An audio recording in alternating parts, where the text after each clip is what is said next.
Hi, thank you guys so much for coming. I'm so happy to be here in India, the land of color and creativity and imagination and craft, all of which are so near and dear to my heart. And I kind of have always felt like India is a spiritual home for me, and anytime I'm here, my chakras tingle with excitement. So I'm just going to show you guys a little bit about what I do, tell you a bit about my improbable and joyful career, show you my work, and then field any hard-hitting questions you might have.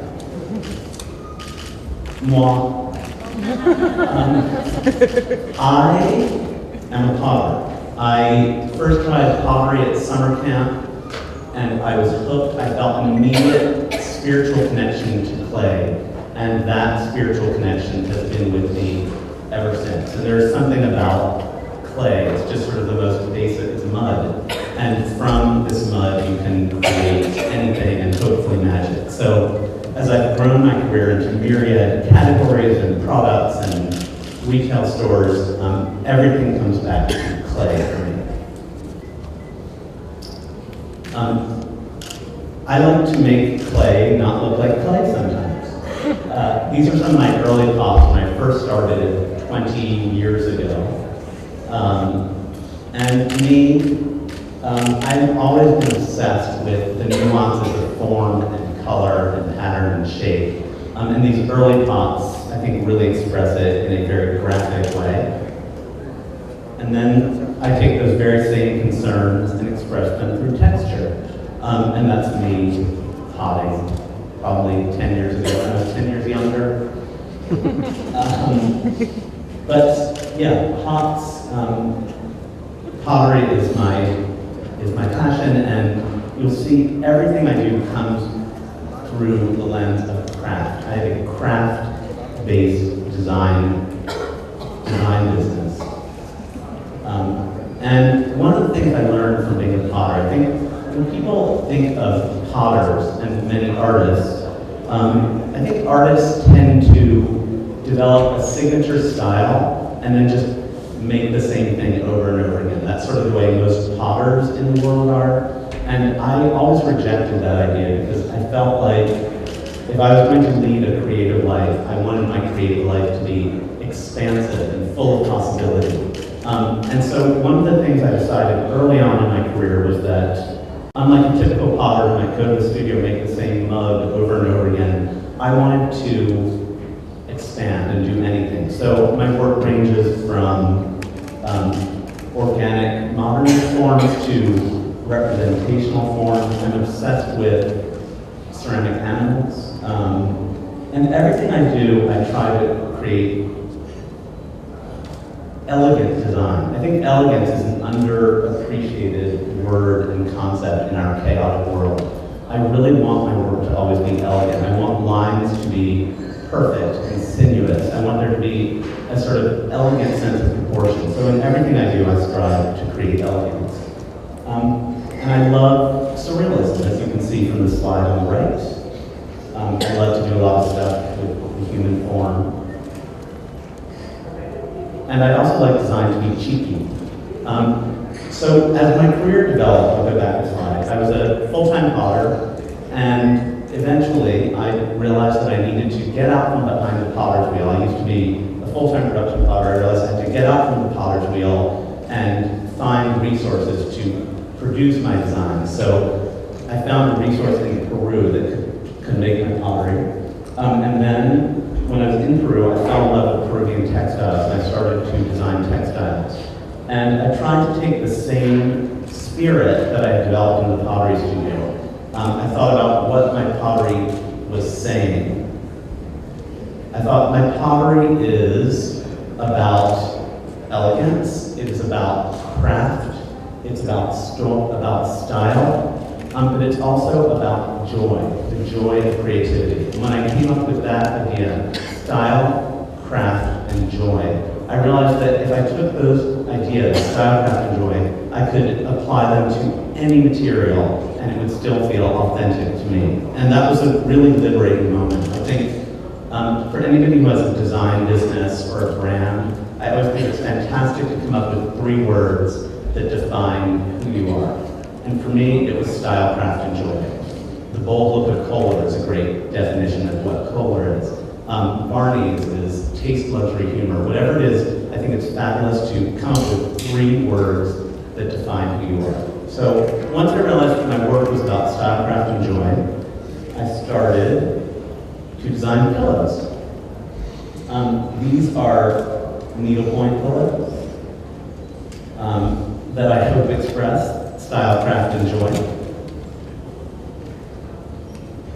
Click, click, click. Anyway. Hold on. There we go. And I started to do rugs. These are some of the rugs that I do now. These are actually hand-loomed in India. And I do furniture, and it's funny, I hope as you look at my work, you'll see that the very same concerns that I've always addressed in the pottery studio start to express themselves in different materials.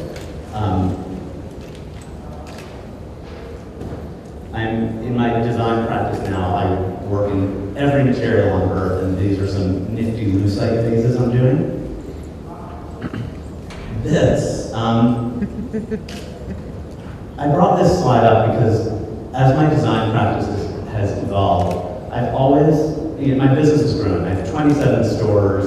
I have like kind of a substantial business, and it's an ongoing challenge in my life how to stay creative while running a business. I think that's something anybody in business always has to juggle. Whether you're an architect or a product designer, you have clients, you have to like pay the rent, you have employees to pay, and so it's very easy to play it safe and to just sort of make the stuff people want. And what I always try to do is I try to push myself creatively to never stay stuck in a rut, never just to make the stuff that people want. Which brings me to a giant orange lucite hippo. This is a piece. This hippo is like this big. And I made the model in my studio in clay. I'm often making, I work with different materials, but everything comes back to the studio. We make all our models in clay. And when I designed this hippo, which I wanted it to have these sort of beautiful sinuous lines and a real sense of organic modernism, the president of my company said, nobody's going to buy that giant orange lucite hippo, we're not going to make it. And those are the kinds of challenges I think that any designer faces. There's always going to be a business person saying, don't do this, don't do that, play it safe. And of course, I wanted to have a giant orange lucite hippo because I wanted one. And I insisted on making it, and I'm happy to say that it has been a huge hit. And we've sold a lot of giant orange lucite hippos that are not cheap. And it's a constant, I always mention it to my president of my company as a reminder that design is about creativity, innovation, and creating the unexpected. And that is what today's consumer is looking for. These are pictures of a lot of the brass pieces I make, which I actually make in India. Again, I make the models for everything in clay and have them produced in brass. And I guess the thing I'm most proud of in this photo is the peacock table.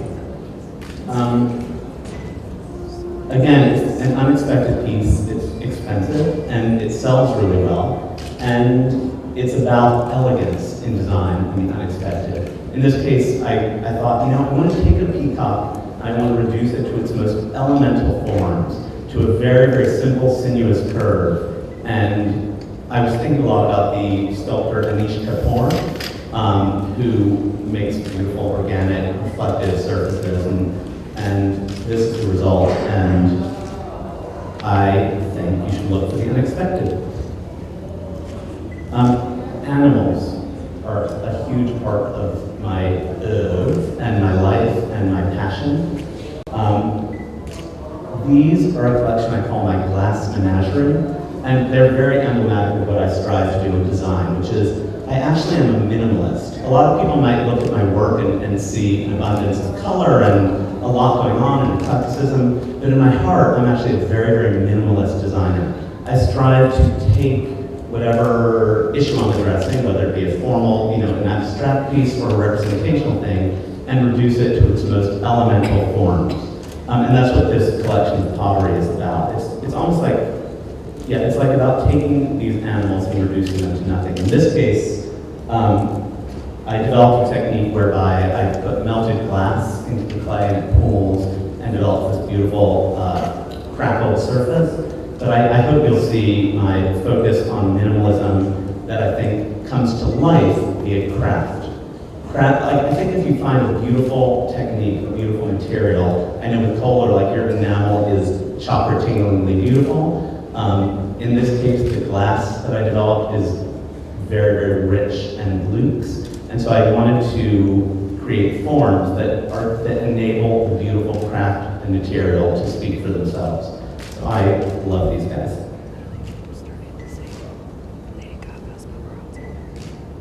All right, maybe I'm not totally a minimalist. All right, I'm a little bit of a maximalist, but I think that I like to take minimalist objects and group them with abandon and fun. And I think that design should be bold and colorful and memorable. And I think there are no rules. I think colors can't clash. Things don't need to match, and surfaces should be full of fantastic stuff. I like to play with hair. The pops that you see here are my homage to the afro on the left. And then you'll see some of the pops in the front here that address the mullet and the flock of seagulls hairdo, which are among my favorite hairdos of all time. I guess the reason I make a lot of pottery that's about hair is because hair is really weird and it's a creative expression. People are always coming up with extreme new hairdos, and I like to memorialize them in clay. Here's some of my furniture.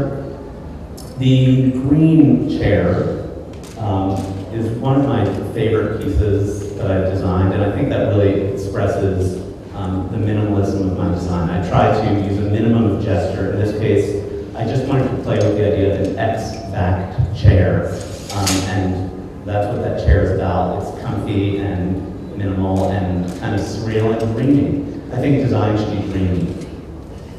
And this is my dining room, which is quite dreamy. This is in New York, and I'm lucky to live in a fab building that has sort of really fantastic architecture. And I decided to make our space all white and create a dreamy environment and use the power of symmetry, which you see in those two fab orange planters. And it's a very happy place to read the paper and eat my granola and play with my dog.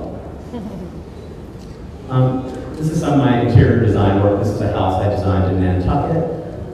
It's really about eclecticism, which I feel like, in my opinion, one should fill one's house with stuff that you love, stuff that's fantastic from all eras, from all places, and weird, improbable juxtapositions look incredibly contemporary to me today.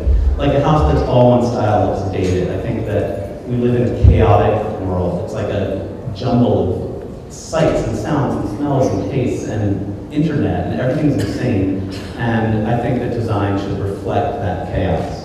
This is a serene expression of chaos, but it's a strange mix of eras and materials and colors that I think expresses who I am as a designer.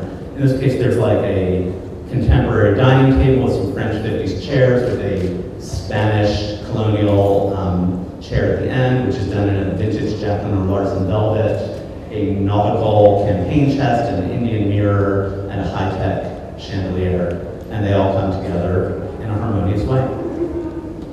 Ooh! This is an image from a hotel I designed in Palm Springs. When I design interiors, I really like to create the idea of narrative. I think I'm always looking for new ways to approach projects. I'm lucky to work in many different materials. In this case, I wanted to create a narrative, and I was designing a restaurant that was in a room that had like 7-foot ceilings. It was incredibly low and dark.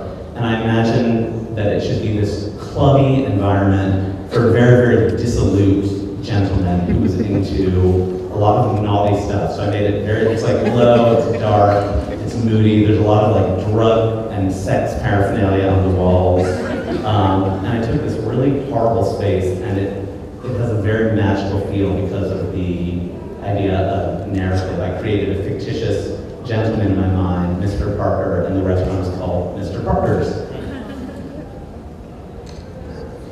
It's just a house I did in New York. Sometimes green and yellow is all you need. Glamour. Glamour, glamour, glamour. I like to use bright, shiny materials, and I think, as an interior designer, I want my work to reflect the spirit of my clients. This is a house I did for a fashion designer in New York called Nanette Lepore, she is one glamorous chick, and everything she does is sparkly and rad, and this is her bedroom, and it's just who she is. And this is who I am. This is my foyer in New York City. That mirror is really great, and it's done by an artist friend of mine, and it is made of just knocked about full 2x4 pieces of wood. So he took this very classical type of mirror and made it in the cheapest material he could find, and it's crafty and inventive, and I love it. This is my house on Shelter Island, which is in the Hamptons in New York, and it's the dreamiest, most magical place on earth. You guys should I would encourage you all to go there, except I don't want it to be overrun because it's empty and beautiful and heavenly, and I was lucky enough to build a house from the ground up, and this is it. And it's modernist, it's small. In America, everyone's house is now like 20,000 square feet. And our house is 2,500 square feet, and here it is. It's really serene, and as happy as I am to be here, that's the only other place I would like to be right now. This is the main room. It's all built around a central fireplace, lots of different seating areas, and as much as I like color, I feel all design should have a sense of place. And in this case, the spirit of the house, the colors of the house, were dictated by the place. It's right on the sea. The slate color of the sea, because the sea is really slate colored, blends perfectly into the floor. And I wanted that to have a seamless transition. The sand color of the sand is reflected in the wood ceiling and the string drapes. So everything really has a sense of place, and I painted the house black, which I think is a bold move, but black houses really blend in or are very quiet. I wanted our house to be quiet from the outside with bursts of color and exuberance. This is the entrance. Anybody who does not have an orange door is insane. If you guys need to all go home and paint your door bright orange and watch your joy level explode. That's my dog, Liberace. He's 15. This is him a little bit younger. He's really great.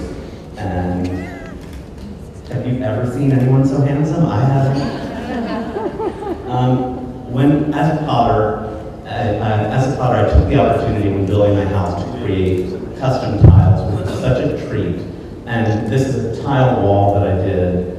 It's actually inspired by the artist Eva Hess, who did those.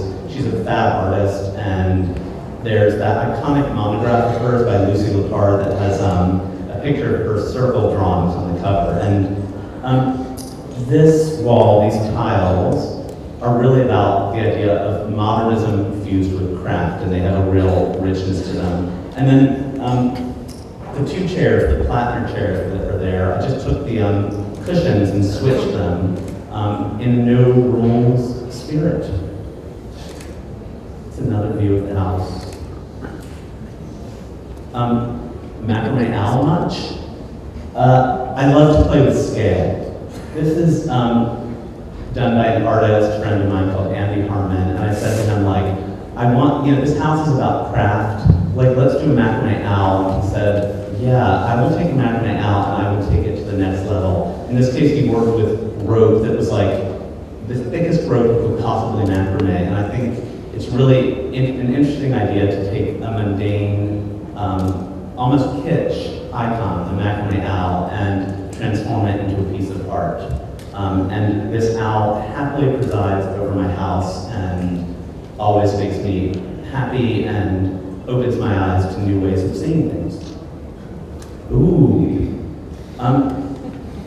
This is a painting done in situ by an artist friend of ours when we built the house. I love to work with decorative artists to add special features to houses. In this case, I asked our friend John Paul Philippe, a painter, to go live in our house for 2 weeks and just paint what he saw. And in this case, there's always like sea hawks fishing, so he painted all the birds that he saw. And decorative arts, installed decorative arts, I think, always have a place. Color. Ooh. I like to deface things. I don't think there are any rules. And this is a picture of George Washington that I found in a thrift shop it was like this great old etching. And I was going to the gym and I said to my husband, I was like, you know what, I'm gonna go to the gym, will you just deface him? And he did sort of just what you would expect. He did like the eye thing and a Dali mustache and red lips. But the thing that takes this to the next level is when he did the symbol of Prince as an amulet around George Washington's neck. And I think there are no rules. I think anything that you love could be better. I always am looking for ways to deface things. So please, like, get your spray paint and your magic markers and deface anything and everything. This is a bathroom I designed at the Kohler Design Center. I have been lucky to collaborate with Kohler, who are innovators and geniuses in design and kitchen and bathroom design. Talk about a no-rules company. They are always looking for new and exciting ways to reimagine the bath and the kitchen. And I collaborated with them on a line of colored sinks, which are fantastic. And I was lucky enough to be invited to design one of their installations at the Kohler Design Center, which, if you guys, I know we're here in India, but it's worth a trip to Wisconsin to see this fantasy palace of what the kitchen and the bath can be. It's really an incredible place. And when it was my turn to design a fantasy bathroom at Kohler, I thought, I'm going to make this a true fantasy. I'm going to do a light up floor and make it dreamy and surreal and bring in some classicism, some modernism, and always, always, always an ostrich feather. Oh, here's the sinks from Kohler. I love them. I have a green farm sink in my house on Shelter Island, and it's a surprising element, and it makes me thrilled to do the dishes. More Kohler beauty. There's the colors. Colored sinks used to be a thing, and it fell out of favor, and now I'm happy to help bring it back.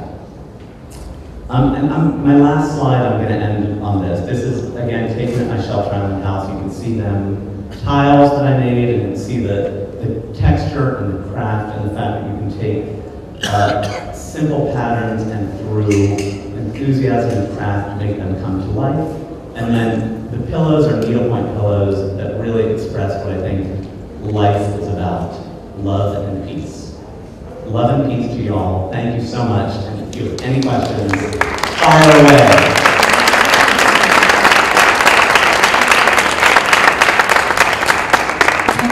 Thank you, Jonathan. All these beautiful creations, I'm sure everybody has fallen in love with them. And will you be open to some questions we take from the audience? Sure, I'd love to. So any questions? Just please. Hi, Jonathan. Hi, how are you? Great. We don't believe you're a minimalist. after seeing this presentation. But certainly your booth is minimalistic with just one little product there, and it's beautiful. We want to know what message do you have for the young Indian designer? Because India Design 2014 is about showcasing a lot of products with retailers and what you have. But from my point of view, we'd love to learn how they can own a home like yours, how they can have a lap pool like that one day. But more importantly, how can they go ahead and distinguish themselves with their Indian sensibility? Okay. All right, the first advice I would give to any young designer is to find a husband or wife who works in financial services. That's rule number one, financial services plus. I did not luck out in that regard, so I had to work really hard to build a business. The truth is it's very, very challenging to build a design business. It's, you know, I consider myself something of a unicorn. I'm very, very lucky. You know, of course I've worked really hard and done all the stuff one must do, but it's just been through a lot of series of, you know, strokes of luck that I've been able to build a business. However, the advice I would have is to follow your heart, to be, try to create something new, ignore trends. I try really hard to be very insular. I don't really look out too much. And I think that's important. I think India is really the land of color and creativity and possibility. Like, the traditional Indian crafts are so incredible and extraordinary, and everything I see here blows my mind. So you're certainly, if you're a young designer, you're certainly in the right place to be in terms of possibility and a tradition of creativity. And as far as how to make a business work, it is really hard. And I think that it helps to be very resilient. It helps, in my case, I was unemployable. I had been fired from like 5 different jobs before I started my business, so I had to make it work or I would be unemployed for life. So a sense of desperation, hard work, and resilience is really key. And then I think that the most important thing is just to be wildly creative and ignore trends and create something brand new. Thank you. Last question. Are we going to see more of your design in India, maybe as a retail shop, maybe some projects you're going to do here? I hope so. First of all, I'm always looking for an excuse to come here. I love it here. I love it here. And I feel a real connection to Indian design, the color and the craft and the material. So nothing planned, but I hope we will be seeing more of that. I would love nothing more.